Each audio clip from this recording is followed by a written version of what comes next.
my friend and brother Ernest, thanks for the kind invitation. And when Pastor Kofi Abochi asked, how do you introduce a former president? I said, just ask artificial intelligence, it will tell you. But distinguished chief executives, captains of industry, ladies and gentlemen, and let me proceed on established protocol. I'm honored to address you again at this August annual CEO Summit.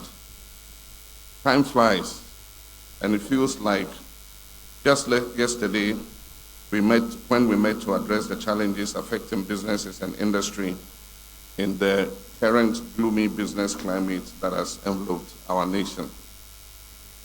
During our last meeting, I emphasized the importance of collaboration in tackling our country's issues, and I stressed the need for government to ensure a supportive business environment and economic stability for businesses to thrive. I also highlighted issues such as limited access to credit, high taxation, inflation, and regulatory hurdles, and urged greater cooperation between government and business. I drew attention to the significance of digital transformation as a crucial factor for Ghana's economic progress. Additionally, I elaborated on the advantages of implementing a 24-hour economic policy to enhance competitiveness, attract investments, improve socio-economic development, and stimulate private sector growth. Ladies and gentlemen, throughout history, people have always used the best available resources and tools to achieve specified objectives.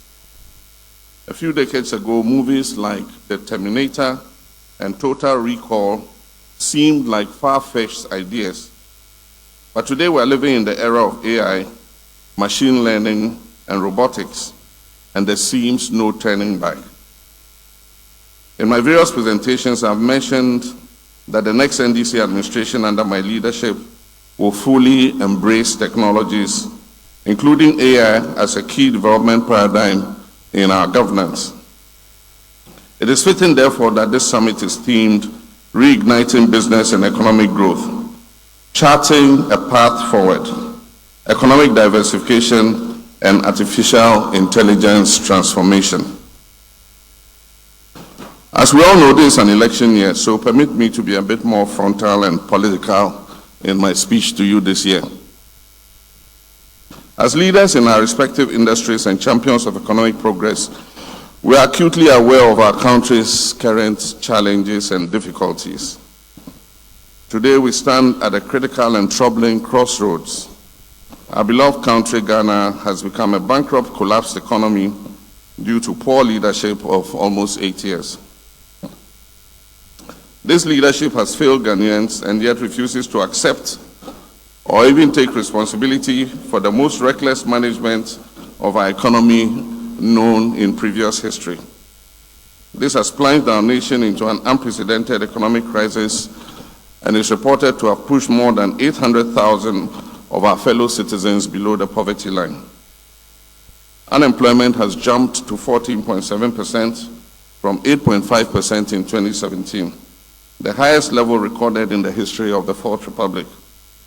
Inflation is above 25%, and current interest rates range between 30 and 50%. The exchange rate, which was previously at 4 cedis to the US dollar, has crossed the 15 Ghana cedi threshold, and there appears to be no end in sight to the deterioration of the poor cedi. And on a humorous note, this is long after government inaugurated a high-powered committee, 38-member committee, to investigate causes of the depreciation of the cedi in 2022. Despite this government appears unconcerned or unwilling to cut expenditure and continues to spend more on creature comforts instead of investing in the transformational infrastructure that will propel this nation forward. Corruption has become a new normal, and Ghanaians have become numb to the growing scandals that continue to be exposed daily. Game, Glovo, Nivea, Big Pen, Dark and Lovely, have all shut down.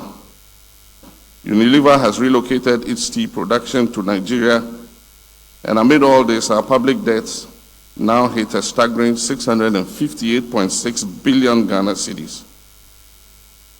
But we cannot despair over the poor quality of governance that has served us in the last 7.5 years. I wish to use this opportunity to appeal to you, captains of industry and the investor community, to tarry a bit more. Please don't leave our country. It is said that the darkest hour is before the dawn. The beauty of our democracy is that it affords us the opportunity to change our current trajectory. You can rest assured that a new NDC administration will work with you to create a conducive environment for businesses to thrive. Together, we'll expand your businesses to create more opportunities for an increasingly youthful population. Together, we'll recapture our pride of place as West Africa's favorite destination for investment. The convergence of economic diversification and artificial intelligence presents us with a unique opportunity to drive sustainable growth and prosperity for our dear country, Ghana. The number one priority will be stabilizing the economy and restoring a stable currency. We will launch an urgent economic recovery and fiscal consolidation plan following a national economic dialogue which we intend to hold within 100 days of assumption of office. We'll do this by pruning the huge size of government, reducing government expenditure, preventing waste and corruption, and boosting revenues by expanding the tax net. We'll simplify the value-added tax and streamline its collection. We'll abolish the e-levy and some taxes that have become a burden on businesses and households. And will not burden you with endless tax orders and harass you with IOCO. We'll continue digitalizing our revenue collection and payment systems. By 2028, we aim to phase out cash as a form of payment for all government services. We'll also entrench the use of POS devices in transactions to make tax and levy collection more transparent. Our economy has long been reliant on a few key sectors, such as gold, cocoa, and more recently, oil. And this is what is popularly called the Gagisberg economy. Unfortunately, under this administration, even cocoa, which has been the bulwark of our economy, which at the end of 2016 brought in almost $2 billion in the loan syndication, could barely manage $8 million last year. Oil volumes are down, and these have been 8 wasted years in the upstream petroleum sector with no significant development in our oil prospects. We'll work with urgency to restore our cocoa production to its former glory. To improve forex flows into our economy, we'll accelerate drilling and production of oil and gas in our offshore and onshore concessions and increase the availability of natural gas for electricity production and LPG for domestic use. We'll also streamline our mineral production and mineral exports to achieve the full benefit of this endowment for our country. While these traditional sectors are important, we must expand and invest in new areas offering opportunities for sustainable growth. And these include agriculture, agribusiness, tourism, light industry, manufacturing, and the creative industries. Diversing our economic base can lead to more job opportunities, poverty reduction, and a stronger economy, especially within the context of the 24-hour economic policy. This diversification is critical for a country with a growing youth population by absorbing more labor and helping reduce unemployment and underemployment. Agriculture and agro-processing will receive urgent priority. Our farmer service centers, which will be managed by well-trained private sector players on a franchise, will bring agricultural mechanization services to the doorsteps of our farmers. Farmers registered with these centers will receive improved seeds, fertilizer, mechanization services, and extension advice for their farming activities. Working with our multilateral partners and the Ghana Exim Bank, we shall set up special agro-industrial processing zones in the 16 regions to add value to the crops for which each of these regions has a comparative advantage. We'll give incentives to agro-processing giants to do backward integration of their industries into the national agricultural value chain, and eventually phase out the import of strategic products that they currently import as raw materials. Fintechs working in the agricultural and agribusiness space will be used as conduits for providing targeted microcredits for farmers, and will also revive Dr. Ndum's concept of micro-GN banks to boost the rural economy. Your theme underscores the urgency and importance of charting a strategic path forward. Economic diversification is imperative for reducing dependence on traditional industries and building resilience against external shocks. Collaboration between the private and public sector is indispensable in this endeavor, and we must work together, government, policymakers, and other stakeholders, to create an enabling environment for innovation and entrepreneurship. Through initiatives like the annual Presidential CEO Dialogue, and that means that the President will meet with the CEO group once every year. We will foster open communication, identify common challenges, and develop actionable strategies to unlock the full potential of economic diversification, technology, and AI transformation. I'm deeply committed to fostering business growth and economic prosperity in Ghana. And that is why I've announced that I'll chair an accelerated export development program, which will work to expand our exports and take full advantage of the expanded market access afforded by the ECOWAS Trade Liberalization Scheme and the African Continental Free Trade Area. Under this program, existing companies in Ghana will be engaged to modernize their operations and bolster productivity, and thereby stimulating growth in adjacent sectors by incubating new enterprises within Ghana. Ghana's economic terrain is evolving rapidly, necessitating streamlined processes, enhanced access to information, and augmented support services for domestic and foreign businesses. Through a centralized platform, companies like Nestle or Olam Ghana will no longer need to engage with multiple government ministries to resolve challenges facing them. By creating an environment conducive to business, we aim to attract foreign investment, invigorate local entrepreneurship, and propel sustainable economic growth. Additionally, this centralized platform will foster collaboration between multinational corporations, small and medium enterprises, and innovative startups, augmenting Ghana's economic competitiveness and its role as a regional trading hub. Our foreign missions will establish trade and business innovation desks to position Ghana as a business hub.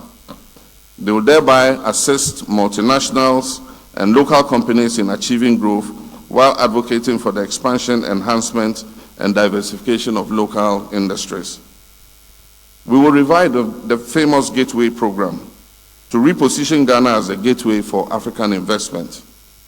Ghanaian registered businesses will be given priority in government procurements.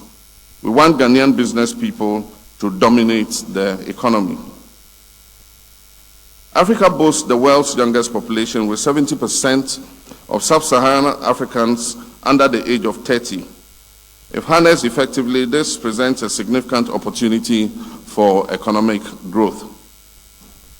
Our young people are our most valuable assets. It should be of concern to us, in addition to unemployment and lack of skills training, that Ghana is ranked 99 out of 123 countries in the 2023 Global Innovation Index. This is unacceptable and highlights the urgent need to diversify our economy and establish the necessary structures and programs to enhance Ghana's innovation ecosystem. The demand for skilled talent is unprecedented. To ensure Ghana's competitiveness and adaptability to emerging trends, we are committed to upscaling the skills of our workforce across diverse fields such as technology, engineering, craftsmanship, seafaring, manufacturing, healthcare, and renewable energy. Leveraging insights from successful global models, we will forge strategic partnerships with skill development agencies and educational institutions to offer targeted training programs and apprenticeships to our youth. Again, by centralizing collaboration among various tech hubs, educational institutions and centers, we aim to equip our workforce with the requisite skills to thrive in a digital economy, unlocking new opportunities for economic growth and job creation. Emphasizing vocational and technical training alongside quality higher education is essential, and we're determined to invest in this human resource base, which will be critical to Ghana's industrial agenda. We'll train our artisans, technicians, and professionals to a world-class standard and enter into agreements with other countries to export Ghanaian expertise abroad on fixed short to medium-term contracts.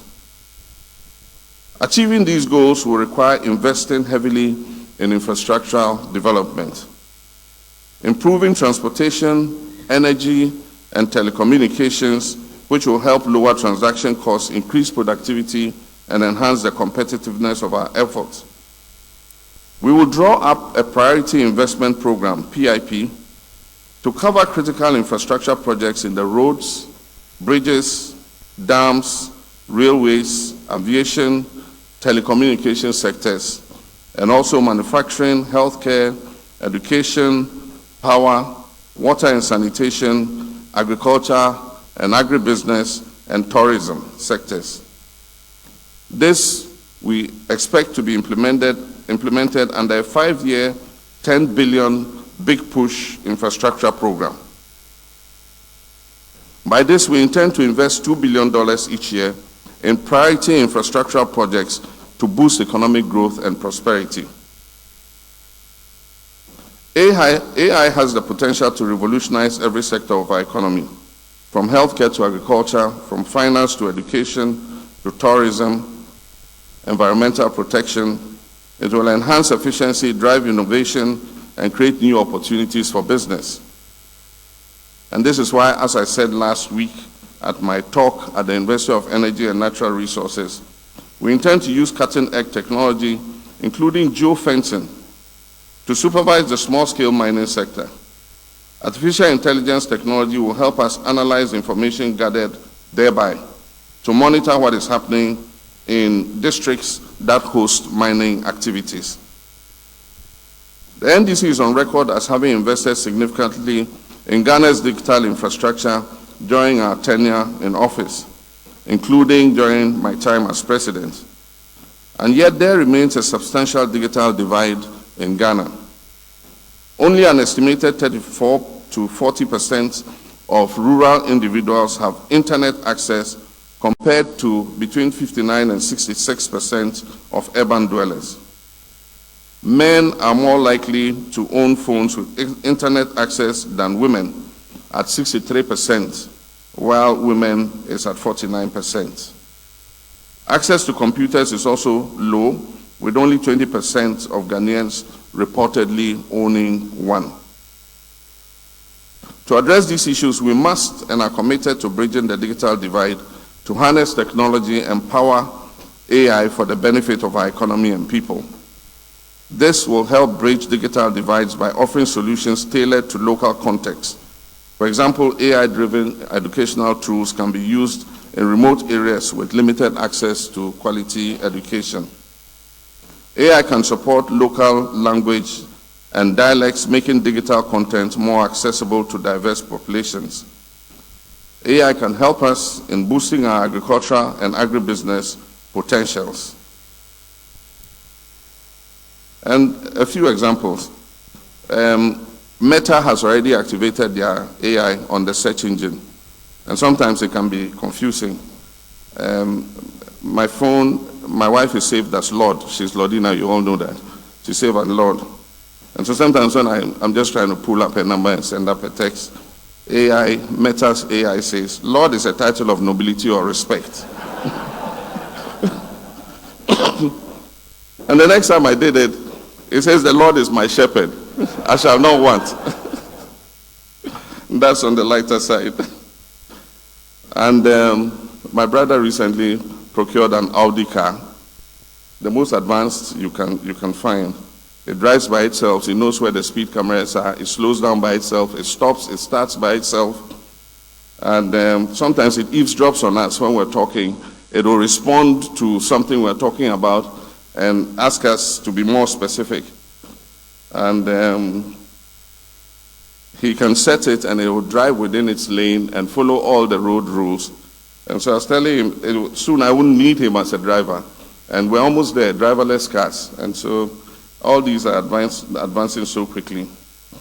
We will review our digitalization policy in order to expand it to cater for AI.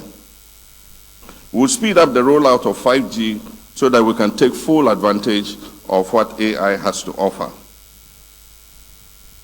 As leader of the NDC, my government's key focus will be reigniting businesses and harnessing their growth potential. We'll prioritize the need of Ghanaian businesses, ensuring that they have the tools and opportunities to thrive and succeed and contribute meaningfully to Ghana's prosperity. This is a commitment I pledge to uphold. Introducing a 24-hour economy will bring numerous benefits and significantly contribute to our country's forward progress. Extending business hours and maximizing resource utilization can increase economic activity and our GDP. More businesses operating around the clock will lead to more transactions, higher sales volumes, and increased productivity, all of which will contribute to our economic growth. Of course, extending business hours will create a need for additional shifts, which will result in more employment opportunities for our young people. This will significantly reduce unemployment and underemployment, providing jobs for those who may struggle to find work during traditional hours, such as students, part-time workers, and those with family commitments. Extending the operating hours of public services, such as transportation, healthcare, and emergency services, will significantly enhance people's quality of life. It provides greater convenience and accessibility, ensuring that essential services are available when needed, regardless of the time of day. Again, a 24-hour economy will enhance safety and security by ensuring that our streets and public places are alive and active and well lit throughout the night.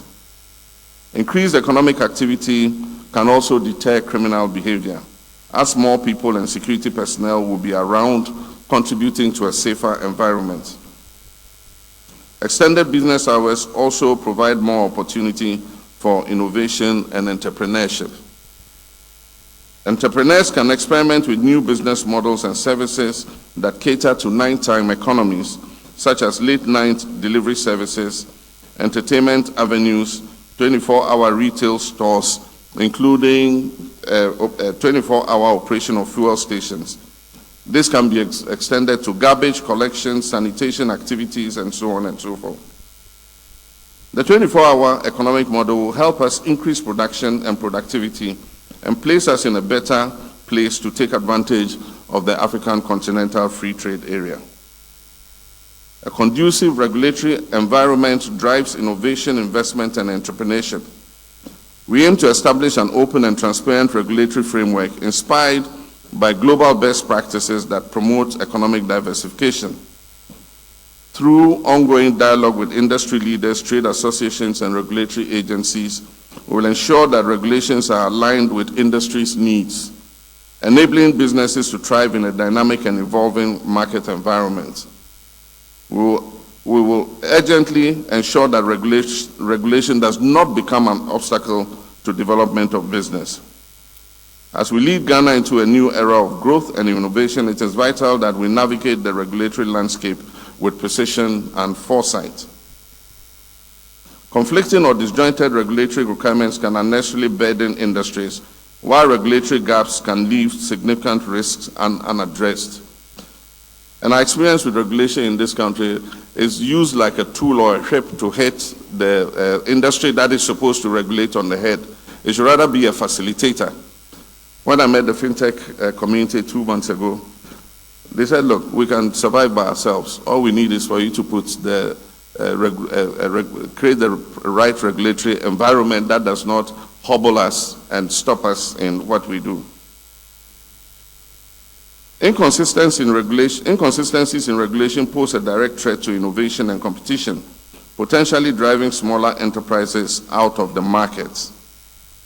Our strategy hinges on optimizing existing regulatory frameworks, maximizing their advantages while intervening judiciously to tackle uncertainties and voids in regulation. This will yield an environment that champions innovation and one that's flexible and forward-looking, reinforced by robust mechanisms to ensure the integrity of emerging industries and technologies. Our journey as a people towards economic diversification and transformation requires collaboration between government, the private sector, and academia. We must engender an environment that encourages innovation and supports entrepreneurship. This means providing access to capital, investing in research and development, and creating the right framework that balances innovation with protection. Ladies and gentlemen, captains of industry, in conclusion, the path forward is clear. CEOs can play a pivotal role in reigniting business and economic growth in Ghana by addressing the imperatives of providing world-class business support, upscaling their workforce, and establish an open and transparent regulatory framework. Through collaboration, innovation, and strategic leadership, you as the corporate leaders and captains of industry will help chart a path forward towards a more prosperous, resilient, and inclusive future for all Ghanaians. Our goal is an economically diversified landscape characterized by a balanced mix of industries and markets producing various high-value added activities. And I believe that working together, we can build the Ghana we want. I thank you for your attention.